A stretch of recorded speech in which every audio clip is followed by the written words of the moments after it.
अशाच पारंपरिक आणि गावरान रेसिपीज पाहण्यासाठी आपल्या चॅनलला सबस्क्राईब करा, सोबतच बेल आयकॉनही दाबा. नमस्कार मित्रांनो, स्वागत आहे तुमचे आपल्या तृप्ताई किचनमध्ये. अशा सोप्या आणि घरगुती रेसिपीज बघण्यासाठी आपल्या चॅनलला जास्तीत जास्त शेअर करा आणि सबस्क्राईब करा. चला तर मग सुरुवात करूया चिंच पाणी बनवायला. इथे मी चिंचांची टरफले काढून घेतली आहे. आता चिंचा एका पातेल्यामध्ये अशा कापून म्हणजेच तोडून घ्यायच्या.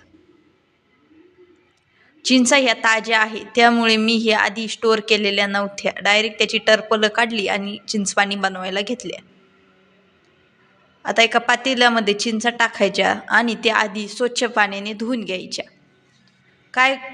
पाण्याने धुतल्याने काय होतं तर त्याचा वरचा जो आंबटपणा असतो ना तो निघून जातो. एकाच पाण्याने धुवायच्या, जास्त नाही. आणि एक पाण्याने धुवून झाल्यावरती त्यामध्ये परत पाणी टाकून त्या 3 ते 4 तास अशा भिजवण्यासाठी ठेवायच्या. 3 ते 4 तासानंतर आपण पाहू शकतो आपल्या चिंचा इथे मस्तपैकी भिजलेली आहे. आता काय करायचं, हाताने अशा काढायचं त्याचं जे असतं ना गर तो.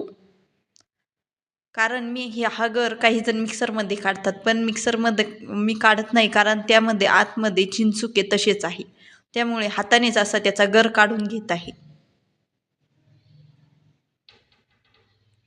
त्या इथे मस्त 3-4 तास भिजले आहे, त्यामुळे गरही त्याचा पटकन निघतोय. आता एका दुसऱ्या भांड्यामध्ये परत त्या एका पाण्याने धुवून घ्यायच्या, म्हणजे जो काही त्याचा गर राहिला होता ना तोही निघेल.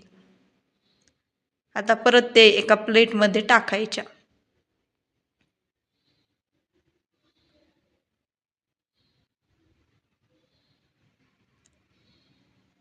आता प्लेटमध्येही थोडंसं पाणी टाकून त्यातला थोडा जो गर होता तो काढून घेऊयात.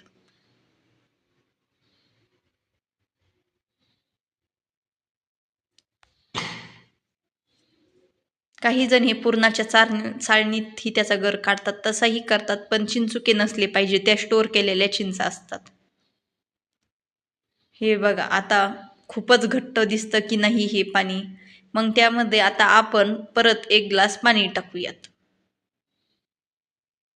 हे बघा झालं की नाही आता पातळ मस्त.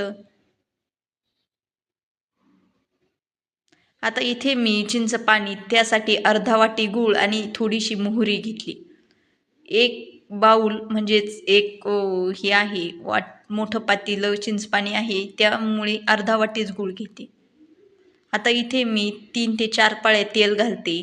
तेल गरम झालं की मग टाकायची मोहरी चांगली फुलू द्यायची. मग त्यामध्ये 1 चमचा लाल तिखट टाकते आणि नंतर चिंचपाणी घालते. लाल तिखटाने काय होतं तर आपल्या चिंच पाण्याला मस्त टेस्ट येते, मस्त असं चटकदार पाणी लागतं.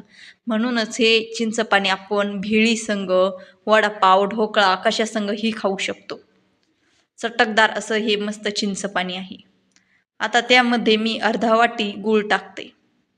हे बघा, तुम्ही जर चिंच पाणी जास्त असेल तर चवीप्रमाणे गोड आंबट त्याप्रमाणे तुम्ही गूळ कमी जादा घालू शकतो.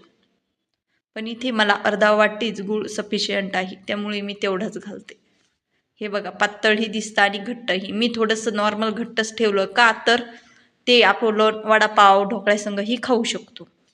हे बघा मस्त. आता त्याला एक उकळी घ्यायची, जेणेकरून त्यातला गूळ विरघळला पाहिजे. तयार आहे आपलं असं चिंच पाणी. तुम्ही पण तुमच्या घरी असं चिंच पाणी नक्की ट्राय करा आणि पुढील रेसिपी बघण्यासाठी आपल्या चॅनलला जास्तीत जास्त शेअर करा आणि सबस्क्राईब करा. चला तर मग थँक्यू.